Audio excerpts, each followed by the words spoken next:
Yo tout le monde, j'espère que vous allez bien. Je vous retrouve aujourd'hui, ça fait un bail que j'ai pas filmé. Je vous l'avais dit dans mon ancienne vidéo, j'étais en colo et je suis revenu début août, sauf que j'avais d'autres choses à gérer. Bref, je vous retrouve aujourd'hui pour vous parler de mon expérience Erasmus. Pour ceux qui n'étaient pas au courant, j'étais en Erasmus l'année dernière. Je suis revenu là en juillet. J'ai subdivisé cette vidéo en 3 catégories. La première c'est avant de partir, la deuxième c'est pendant et la troisième c'est après. Et voilà, j'espère que la vidéo va vous plaire et que ça en aidera à certains. En tout cas, si le concept vous plaît, je vous laisse continuer. C'est parti. Commençons par le commencement. Un échange Erasmus, qu'est-ce que c'est pour ceux qui ne le sauraient pas? C'est un programme d'échange internationaux entre deux universités. En général, beaucoup d'universités ont des partenaires à l'étranger. Le but d'un Erasmus, c'est d'envoyer un étudiant d'une université à une autre. Moi, personnellement, j'ai effectué cet échange dans le cadre de mon DUT. On appelle pas ça un échange Erasmus à proprement parler, on appelle ça un duetti. Donc un duetti, qu'est-ce que c'est?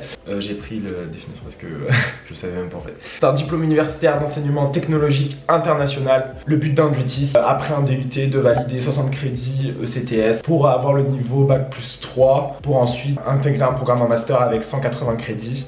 160 ou 180. Si vous voulez faire un DUT après votre DUT, il faut bien vous renseigner dans les universités pour votre master parce qu'il y a plein d'universités qui reconnaissent pas le DUT comme un Bac plus 3. Toujours un peu compliqué. Ce sera à vous de vous renseigner en amont. Quand vous faites un échange Erasmus, vous avez la possibilité soit de partir pendant un semestre, soit pendant 2 semestres. Moi personnellement, vu que c'était un DUT, j'étais obligé de faire 2 semestres. Je savais déjà avant de faire mon DUT que le DUT serait ma poursuite d'études. Je savais pas encore dans quelle université je voulais aller. J'ai longuement hésité avec une destination anglophone, mais au final j'ai choisi l'Allemagne. Donc je suis parti à Münster et j'ai étudié à la Fachhochschule.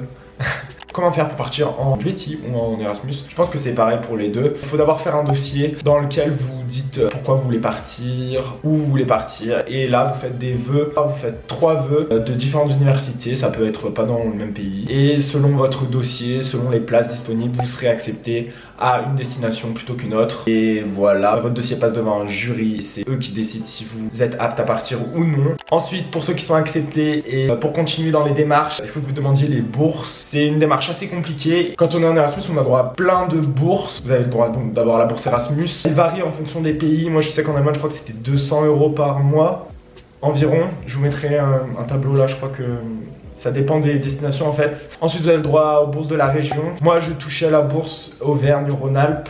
Je sais plus combien c'était. Ensuite, si vous êtes boursier, vous pouvez cumuler aussi la bourse du Crous.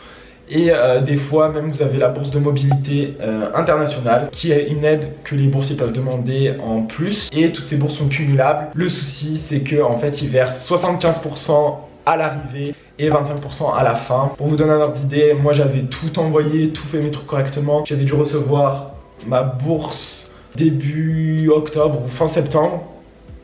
Ouais environ, bah quoi, peut-être plus tard. Ah je sais plus, bah en gros c'est super long, donc ouais prenez-vous-y à l'avance. Là on est le 9 août et j'ai toujours pas reçu ma bourse, je pense que je la toucherai en septembre. Et il faut que vous appreniez à vous gérer parce que vous allez recevoir 75% de la bourse, ce qui fait énormément d'argent. Et aussi si vous pouvez économiser pour les premiers mois avant de partir en Erasmus, c'est cool parce que vous ne toucherez pas la bourse tout de suite. Ensuite, autre chose importante qu'il faut faire avant de partir, c'est de trouver un logement. Si vous me connaissez un peu, vous savez que je suis pas un pro, mais c'est super important. Si vous partez en Allemagne, je peux vous conseiller un site, je vous le mettrai là. Ça s'appelle WG Gesucht et en gros, c'est des particuliers qui mettent en location leurs appartements. En gros, ils font de la sous-loc, mais là-bas, c'est légal, il n'y a carrément pas de souci. Voilà, et c'est super compliqué de trouver un logement en Allemagne, surtout si c'est une ville étudiante. Donc, ce que je vous conseille, c'est de vous y prendre à l'avance. N'ayez pas peur de louer un appart que pour 2 ou 3 mois parce que c'est déjà 2 ou 3 mois de sûr quoi. Il y a beaucoup d'étudiants qui partent en stage donc qui sous-louent leur appart pour que quand ils reviennent ils puissent l'avoir. Moi je sais que de tous mes potes on est plein à avoir changé d'appart pendant l'année. Moi l'année dernière j'ai eu 3 apparts différents. Et sinon il y a des résidences étudiantes qui existent. Donc après ça va dépendre de votre budget. Je sais qu'il y a des résidences super bien. J'avais des potes qui y habitaient. Elles étaient vraiment top mais elles coûtaient la blinde. Après à vous de voir si vous avez le budget. Je vous le mettrai quelque part ici si ça peut vous aider. Je sais qu'il n'y en a pas qu'à Münster en plus. Il y aura en Allemagne. Sinon après il y a des résidences étudiantes qui là sont vraiment pour le coup très peu chères. Pareil il y avait plein d'étudiants qui habitaient là-bas sauf que vous partagez la cuisine, vous partagez les douches. Donc après c'est à vous de voir ce que vous voulez, ce que vous pouvez aussi. Mais c'était un super endroit pour faire la fête, on y allait tout le temps. Désolé, je fais que regarder le retour, faut que j'arrête. On passe maintenant à la deuxième partie de cette vidéo. À notre arrivée, qu'est-ce qui s'est passé? on avait rendez-vous avec la dame qui s'occupe des Erasmus. Et en fait, c'était une réunion donc, où il y avait tous les Erasmus. Nous, on avait des personnes qui venaient d'Espagne, qui venaient de Finlande, on avait des Brésiliens, des Colombiens, des Chiliens et d'autres Français. On était avec des gens de Grenoble. Et en gros, c'est là qu'elle nous a tout expliqué, comment ça allait se passer cette année, qu'est-ce qu'on devait faire, toutes les démarches administratives. Quand vous arrivez en Allemagne, il faut que vous allez vous enregistrer. On appelle ça l'Anmeldung. En gros, il faut que vous alliez voir la mairie pour leur dire que vous êtes là pour étudier pendant un an. Ça, c'est une démarche qui est super importante. Moi, je l'ai pas fait. Je l'ai toujours pas fait, je me suis jamais inscrit. Je suis pas un bon exemple, mais il faut vraiment que vous y allez, c'est important. Elle nous a aussi expliqué qu'en Allemagne, on pouvait prendre des amendes pour tout. Si vous traversez au feu rouge, prenez une amende. Si vous regardez du streaming, vous prenez une amende. Et ça, c'est une vraie histoire. Le streaming là-bas, c'est vraiment interdit. Si vous regardez des séries ou quoi, vous allez devoir payer une amende et ça monte très très haut. Donc je vous déconseille Netflix. Sera votre ami là-bas. Ensuite, après cette réunion, nous tous les Erasmus, on était allés boire un coup. C'est cool parce que là, vous rencontrez tout le monde, toutes les personnes avec qui vous allez être pendant un an. Nous, ce qu'on avait fait, c'est qu'on était allés boire un coup tous ensemble pour créer des liens. Ensuite, on devait enchaîner sur 2 ou 3 semaines, je sais plus, de cours d'allemand intensifs pendant le mois de septembre. Faut savoir qu'en Allemagne, on reprend les cours que mi-octobre. Donc voilà, on avait pendant le mois de septembre 2 semaines, je crois, de cours intensifs d'allemand avec le Capito. C'est vraiment super cool, je vous conseille de le faire parce que vous revoyez les bases. En gros, vous avez un test au début, un test à la fin. Selon votre niveau, vous êtes classé dans A1, A2, B1, B2 quoi. Ah, et en plus de ça, ça vous fait 2 crédits ECTS, donc ça vous fait déjà 2 crédits de données sur les 60 requis. Donc c'est vraiment super, je vous conseille de le faire. C'est pas obligatoire je crois, mais c'est vivement conseillé. Et moi, si vous partez en Allemagne, ce que je vous conseille, c'est de voyager à cette période. Nous, on a grave profité. Vraiment, ça vaut le coup. C'est cette période, vous n'avez pas encore cours, vous avez rien à faire. Donc profitez-en pour voyager le plus possible. En Erasmus, il faut voyager, ça vaut grave le coup. Nous, on a pu partir à Berlin, à Hambourg, aux Pays-Bas. On est allé à Enschede, à Amsterdam plusieurs fois. On est allé à Helsinki 2 fois de suite, à Tallinn, en plus en Allemagne, je pense pas que vous connaissiez, mais on a ce qu'on appelle un semester ticket. Donc quand vous inscrivez à l'université, ils vous donnent en fait un semester ticket et grâce à ça vous pouvez voyager dans votre Länder. Je vais vous montrer un peu ce que c'est les Länder. En gros, moi j'étais dans le Nordrhein-Westfalen, donc c'est là où il y a Münster, et avec un semester ticket vous pouvez prendre le bus, le train, les trains régionaux quoi, gratuitement. Grâce à ça, vous pouvez aller dans toutes les villes de votre Länder, donc c'est cool. On avait Cologne, on avait Düsseldorf, on avait Dortmund. Pour vous expliquer maintenant un peu plus le processus des cours, c'est un peu compliqué. Donc en gros, ce que vous faites, c'est que vous devez remplir un learning agreement. En gros, vous choisissez votre liste vous-même de cours auxquels vous voulez participer. Vous faites votre learning agreement et après vous avez la possibilité au bout de, je crois, 2 semaines de changer. Si vous voulez changer de cours, s'il y a des cours qui vous intéressent pas, et vu que vous faites votre emploi du temps, c'est à vous de vous arranger pour que 2 cours ne se chevauchent pas quoi. Voilà, vous avez la possibilité de le changer, ne vous inquiétez pas, ce sera pas le définitif. En gros, pour que vous compreniez, tous les cours sont dans différents modules. Vous êtes Erasmus, vous pouvez choisir certains cours, mais pas les modules entiers. C'est super avantageux. Vous choisissez juste les cours et chaque cours vaut entre 2 et 6 crédits. Le but, c'est d'arriver à 30 crédits par semestre, 30 le premier, 30 le deuxième. Comme ça, vous avez à la fin de l'année 60 crédits. Moi, je vous conseille de prendre plus.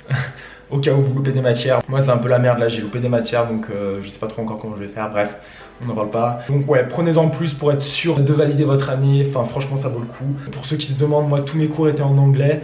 J'avais juste allemand en allemand quoi. Les cours en Allemagne, comme un peu en France aussi, ils sont pas obligatoires à l'université. Vous pouvez aller qu'aux cours qui sont dits obligatoires. En fait, c'est les cours où ils font l'appel quoi. Et ouais, sinon vous n'êtes pas obligé d'y aller. Il y a tous les cours sur internet en général. Pour parler des cours plus précisément, en Allemagne, les profs sont plutôt cool, je trouve. Les cours sont pas trop compliqués pour la plupart. Après, ça va dépendre des cours en fait, ça va dépendre des profs aussi. Pour vous expliquer le système des notes, c'est pas pareil qu'en France. Donc en gros, les notes vont jusqu'à 5. Si vous avez 1, c'est la meilleure note. 2, un peu moins bien. 3, un peu moins bien.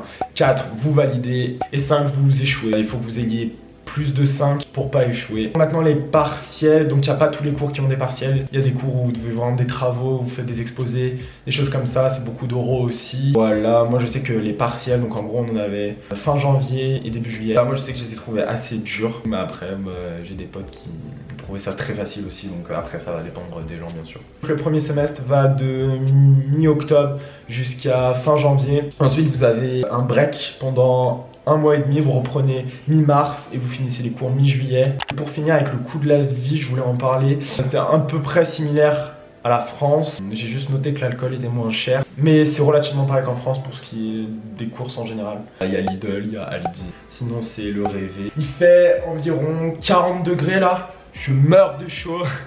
Il fait trop chaud. Voilà. Pour finir avec la dernière partie maintenant. En gros, quand vous faites un duetti, il faut que vous fassiez un mémoire avec un sujet que vous choisissez, donc qui est soit en rapport avec votre poursuite d'études, soit en rapport avec ce que vous avez envie de faire plus tard. Il me semble que c'est ce que nous avait dit nous.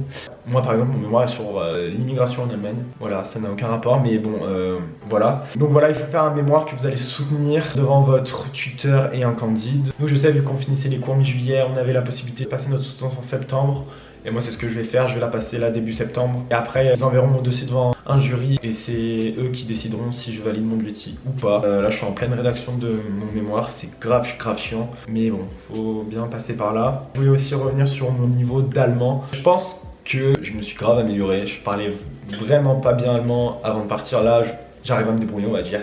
Après c'est pas facile du tout comme langue, je pense que vous le savez. Et puis j'avais la chance d'être aussi en colocation avec 2 Allemands. Ça m'a beaucoup aidé parce qu'on était grave potes et on parlait souvent en allemand. Pour ce qui est de mon niveau d'anglais, maintenant je me suis grave amélioré. Tous mes cours étaient en anglais, ça aidait. Si je voulais parler aux autres Erasmus, on parlait en anglais. Donc en vrai, niveau linguistique, que du plus.